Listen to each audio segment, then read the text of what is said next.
하는데 엄청 재밌더라고요. 그 저는 이제 그런 생각을 많이 이제 약간 제가 운동권 출신인데 이제 한 30년 가까이 운동권이어서 그 영향들을 많이 받은 건데요.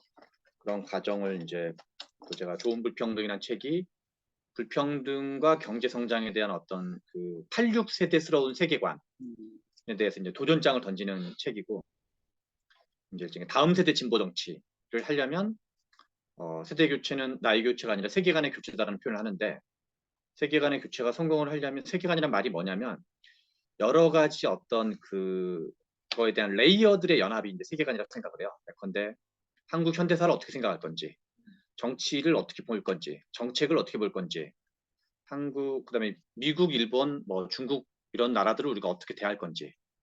근데 86 세대를 거쳤던 분들은 어떤 특정한 세계관들이 좀 약간 정형화된 게 짜여져 있어요. 그 중에 하나가 뭐냐면 예컨대 우리나라는 왜 분단됐는가, 또는 이제 우리는 왜 식민지가 됐는가. 우리 현대사의 큰 사건이죠. 약간 우리가 왜 식민지가 됐는가에 대한 우리의 지금 그동안의 우리나라 국민 다수의 주류적 해석은 뭐냐면 일본 민족이 조선 민족을 쳐들어온 거야. 그래서 민족적 사안이에요. 민족과 민족의 대립구도.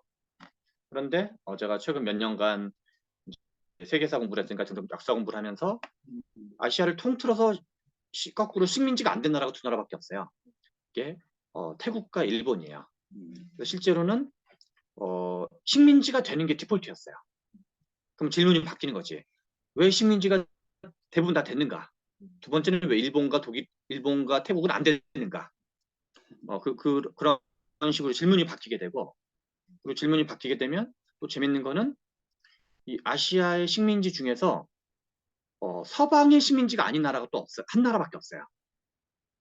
식민지는 식민지였는데 서방의 식민지가 아니었던 나라가 우리나라밖에 없어요.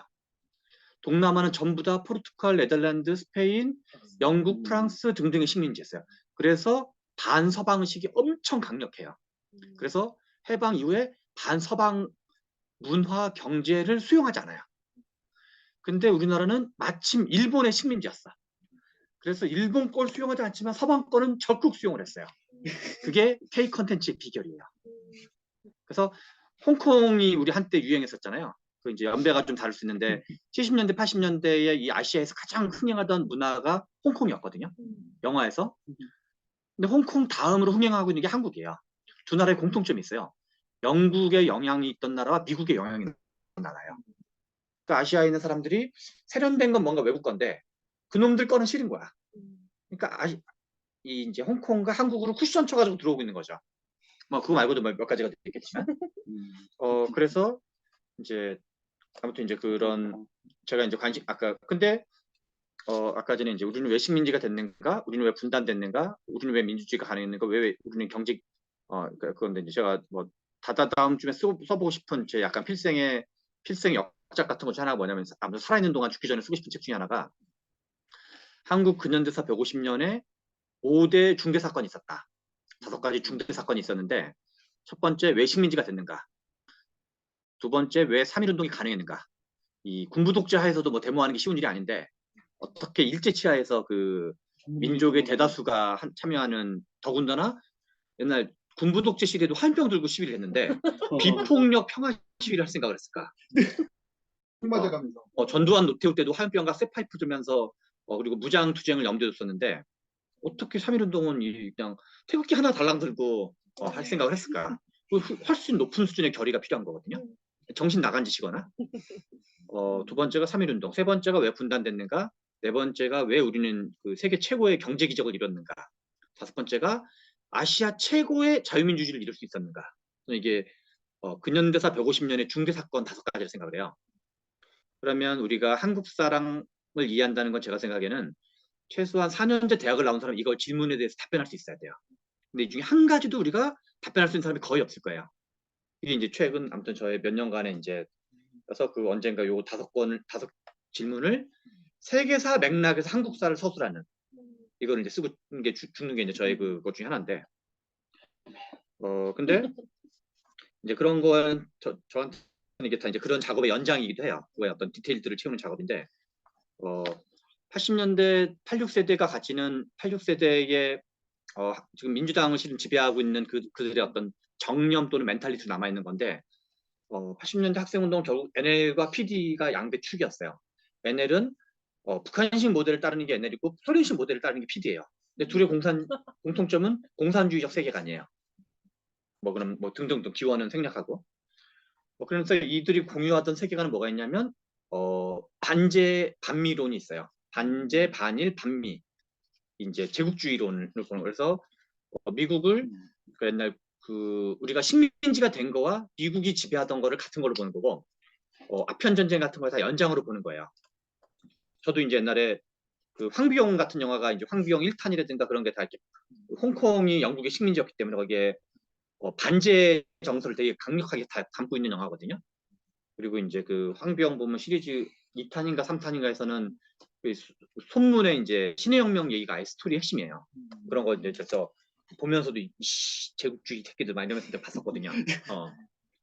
근데 이제 세계사에서 그래서 지금 아까 전에 우리 지용식 작가 얘기했지만 한국 운동권 중에 특히 이제 NL 쪽 PD 중에서 이렇게 신실했던 NLPD의 개성을 하고 있는 사람은 그래서 이번에 러우 전쟁에서도 러시아를 지지하는 사람이 꽤 있어요. 그래서 이게 이어지고 있는 거거든요. 그 사람은 여전히 안 좋은 의미에서 초심을 유지하고 있는 거야. 아니요. 이혜영 교수가 대표적인 사람이에요. 남미 FTA 반대 선봉했었던 이혜영 교수 플러스 알파들이 그런데. 아유, 의원들 중에서 꽤 있어요. 의원들 중에서도요? 네. 해당 이제 너무 의원님. 아니 속으로도 하고 겉으로도 하고 그런데. 근데 그러니까 영국이 지배하던 제국주의와 영국이 지배하던 제국주의 시절과 미국이 주도하는 세계 질서는 제국주의가 끝난 걸로 봐야 돼요. 이게 엄청 중요해요. 그래서 이 전후 세계 질서, 그러니까 왜 우리는 독립됐는가? 예, 그냥 그거를 딱 한 가지 사건으로 표현하면 대서양 헌장이에요.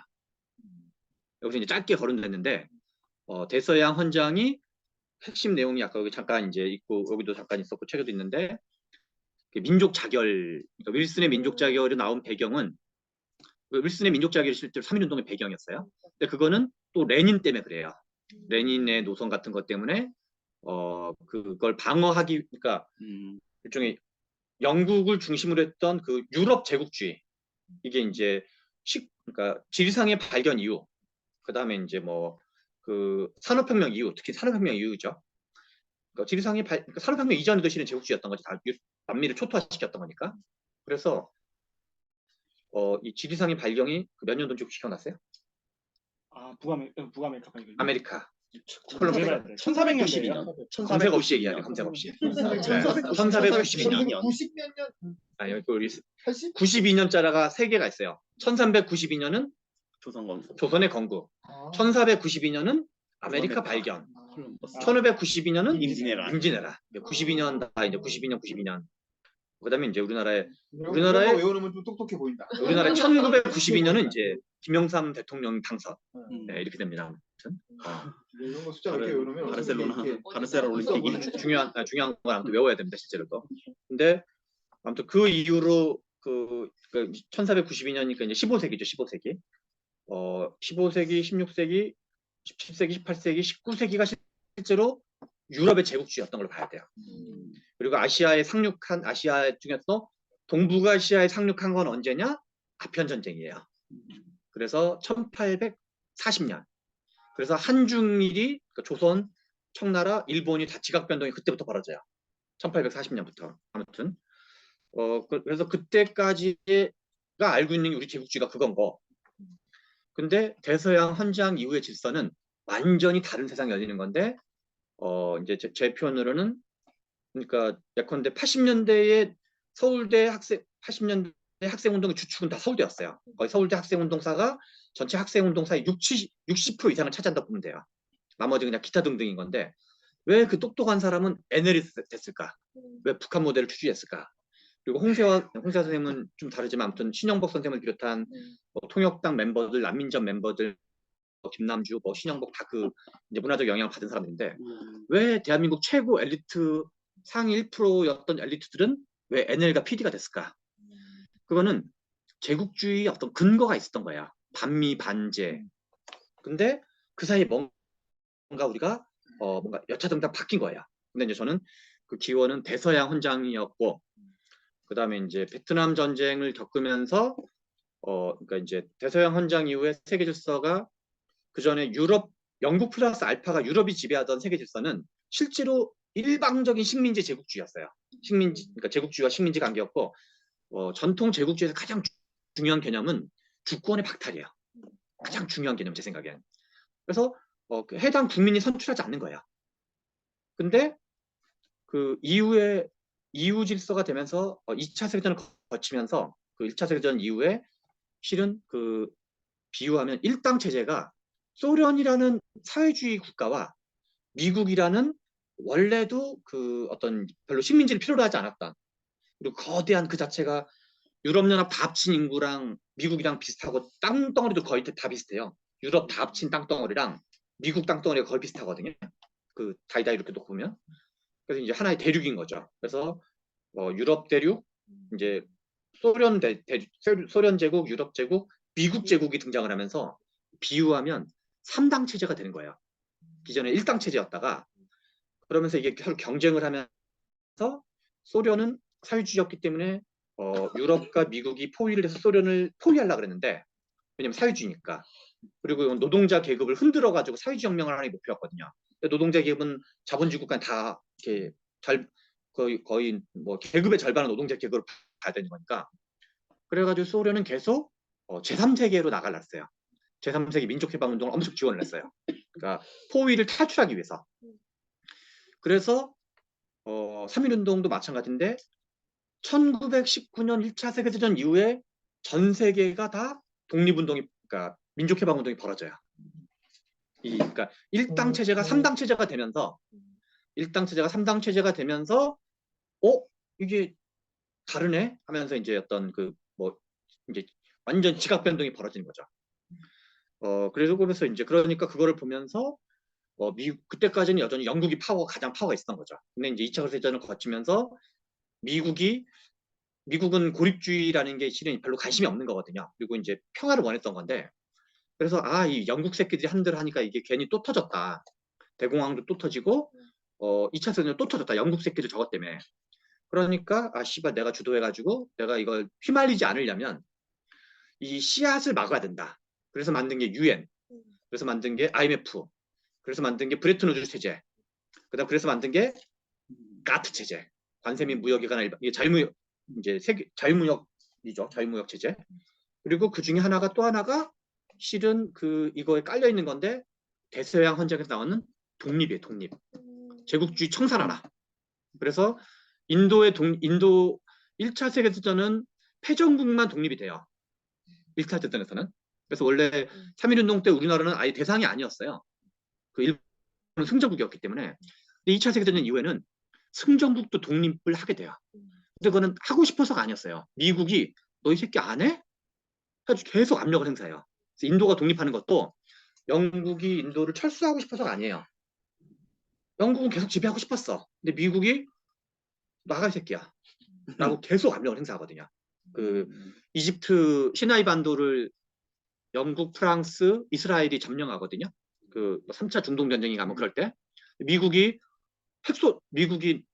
그거 끊어버려. 에너지 다 끊어버리고, 소련은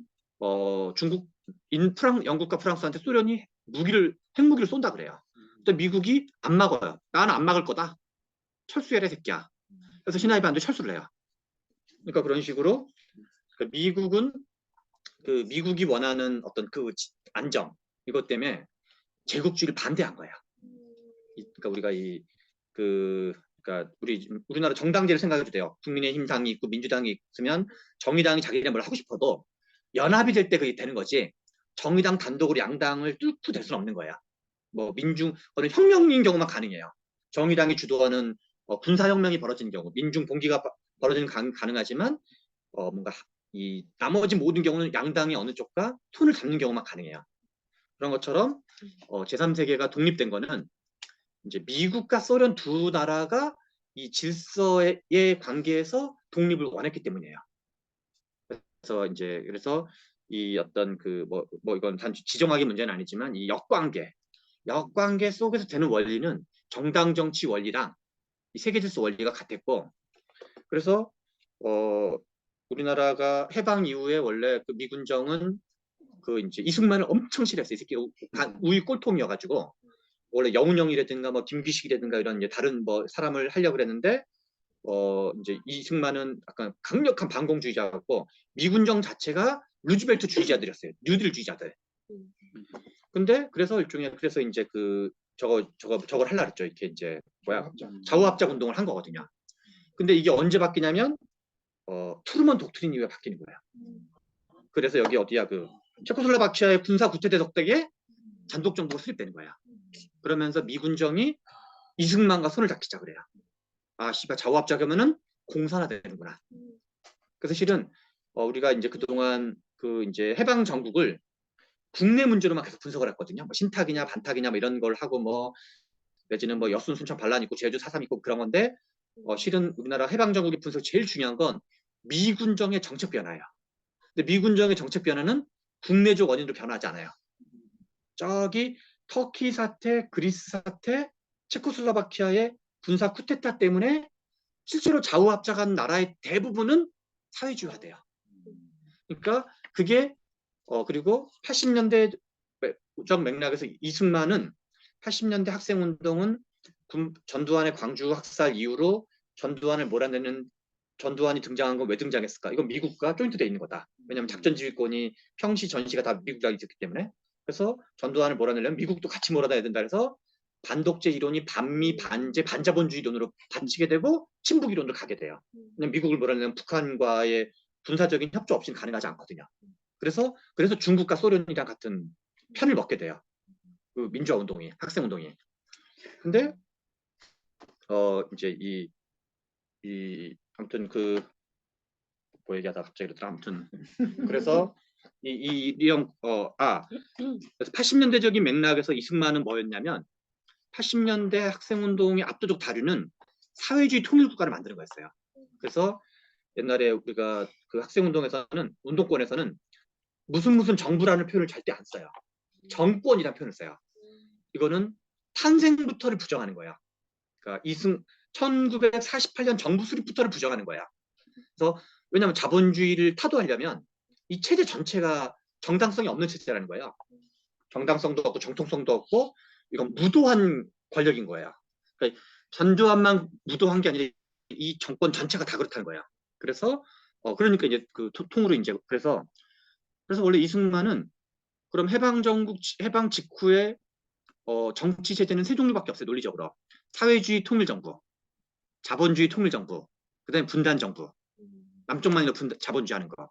그래서 이승만을 욕했던 거는 이승만의 학살, 뭐 독재 이런 것 때문이 아니라 그것도 있지만 48년 정부 수립도 부정한 거예요. 이거는 사회주의 통일정부를 이중적으로 막은 거예요. 아니 이 새끼는 분단도 시키고 사회주의도 막은 거거든요. 그러면 지금 시점에서 그걸 재해석하면 남쪽만이라도 그걸 지켜낸 거예요. 왜냐면 사회주의가 망한 뒤로는 그러니까 운동권들은 사회주의 붕괴 이전에 학습을 했고 사회주의 붕괴한 이후에 우리가 사회주의를 다시 만드는 거를 목표로 하지 않는 이상 원래 정의당 활동가의 PD파들 대다수와 민주노동당 활동가의 압도적 다수는 사회주의를 다시 만들 생각이 있었어요. 그건 제가 그래서 이제 그 NLD가 PD가 만든 당이에요, 실제로 민주노동당은. 나머지 이제 근데 그 세게 표방을 못 해줘서 민주노동당은 당 강령에 사회주의가 있어요. 물론 북한식, 소련식 사회주의랑은 다르다고 얘기를 하고 있긴 하지만 자본주의는 반대하는 거예요. 그래서 자본주의를 인정하는 진보 노선이 되게 중요한 거야. NLPD와 학생운동은 지금 86세대는 자본주의를 부정하는 뉘앙스의 진보 노선인 거야, 여전히. 그게 지금 다음 세대 진보 정치 핵심 축 중에 하나야. 근데 그러면 그거는 현대사의 재해석과 연동된 거예요. 현대사 완전히 다 재해석되고 20세기는 제국주의였나? 라는 것도 재해석해야 되고 미국은 뭐였나도 다 재해석해야 된 거예요. 아무튼 뭐 그런 거가 이제 그 기원이 대서양 헌장이었고 우리가 이제 독립된 것도 우리나라 독립된 게 무슨 회담이에요? 얄타 회담이에요? 포츠담 회담이에요? 한국의 독립을 조선의 독립을 포츠담은 선언이. 네. 아무튼 그 거기에 이제 그 여기는 안 나오는 장개석이 역할한 거거든요. 조선의 독립은 장개석이 우리 대만의 국민다. 거기가 우리를 독립시켜준 핵심이고 장개석 대만이 우리를 독립시켜줬지 모택동은 우리 독립시켜준 적이 없다. 단계에서 와이프가 되게 큰 역할을 했다는 얘기죠. 아무튼간에 이제 그래서 성경- 그분들 우리가 뭔가 이제 우리가 모셔야 돼 우리가.